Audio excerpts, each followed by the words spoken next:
xibaar yu wér te wóor ca tàng ba abonnez-vous pour ngeen di mën di jot suñuy vidéo. jaajëfal nañu leen ci ànd bi ak Buzz 221 HD ni ñu koy defee saa su ne rek yéen ñi nga xam ni yéen a fi teewloo ay xibaar la ci gën a fës nag ñu daal di wax jafe-jafe bi dox ci diggante ki nga xam ne nag moom moo di Babacar Sow waaye itam ak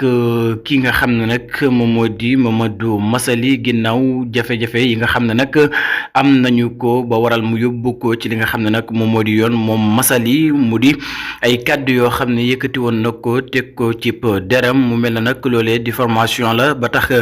ki nga xam ne nag moom moo di Mamadou Massaly yóbbu woon ko ci yoon waaye itam fàttali leen ne ba tey kooke mooy borom këru ko ki nga xam ne moom moo di Salma Ibrahima Fall nekk itam journaliste boo xam ne bu ñu ràññee la lool ci réew mi di réewum Sénégal waaye itam di ko bàyyi xel fan yi nag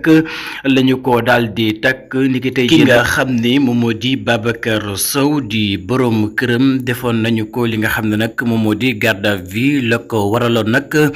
du leen lu dul diffamation bi nga xam ne teg na ko ci kaw nit ku siiw kile di ki nga xam ne nag moom moo di Mamadou Lamine Massaly nekk itam moom it koo xam ne ku ñu ràññee la lool ci réew mi di réewum Sénégal waaye jamono ji bu ñu sukkandikoo ci Salma Ibrahima Fall mi nga xam ne nag moom mooy soxnaam